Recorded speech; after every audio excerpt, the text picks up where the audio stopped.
Assalamualaikum warahmatullahi wabarakatuh. Perkenalkan, nama saya Audi Rahmawati dengan NPM C1C023056. Di sini saya ingin membuat video mengenai laporan arus kas. Menurut PSAK nomor 2, laporan arus kas adalah laporan keuangan yang mencatat aliran masuk dan keluar uang tunai dari suatu perusahaan selama periode tertentu. Laporan ini memberikan gambaran tentang kemampuan perusahaan dalam menghasilkan arus kas bersih dari aktivitas operasional, aktivitas investasi, dan pendanaan. Laporan arus kas dibuat setelah 3 laporan akrual dibuat sehingga laba masih ditetapkan di arus kas. Karena jika dengan sistem akrual, perusahaan masih bisa melakukan manajemen laba. Tujuan perusahaan memanajemen laba adalah agar perubahan setiap tahunnya berkumulatif tinggi. Adapun cara memanajemen laba yaitu adalah yang pertama dengan mengakui pendapatan lebih awal. Artinya perusahaan dapat mengakui pendapatan lebih awal daripada waktu sebenarnya untuk meningkatkan pendapatan pada periode tertentu. Misalnya mengakui pendapatan dari penjualan barang atau jasa sebelum barang atau jasa itu benar-benar diserahkan kepada pelanggan. Yang kedua adalah memanfaatkan banyak metode akuntansi. Artinya perusahaan dapat memilih metode akuntansi yang menguntungkan secara selektif untuk mempengaruhi laporan keuangan. Misalnya memilih metode depresiasi yang memperpanjang umur aset dan menunda pengakuan biaya depresiasi, atau memilih metode persediaan yang meningkatkan laba bersih.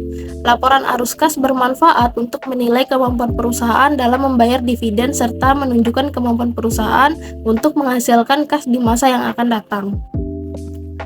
Nah, tadi sudah dikatakan bahwa laporan arus kas terdiri dari 3 aktivitas utama. Yang pertama itu adalah aktivitas operasi.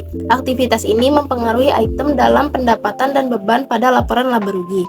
Yang kedua adalah aktivitas investasi yang mempengaruhi item-item pada kelompok aset tidak lancar. Yang ketiga adalah aktivitas pendanaan yang mempengaruhi item-item pada kelompok liabilitas jangka panjang dan ekuitas. Selain itu, laporan keuangan memberikan informasi arus kas masuk dan arus kas keluar yang diselisihkan.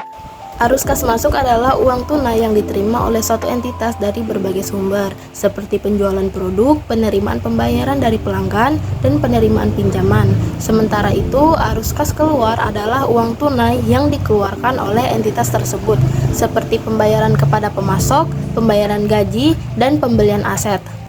Laporan arus kas penting karena membantu para pemangku kepentingan seperti investor, kreditor, dan manajemen untuk memahami sumber dan penggunaan uang tunai perusahaan. Hal ini membantu dalam mengevaluasi kesehatan keuangan yang ada dalam suatu perusahaan dan membantu dalam membuat suatu keputusan yang tepat. Baiklah, sekian video dari saya, semoga dapat bermanfaat. Apabila ada kesalahan, saya mohon maaf. Nantikan video selanjutnya. Terima kasih karena telah menyaksikan. Wassalamualaikum warahmatullahi wabarakatuh.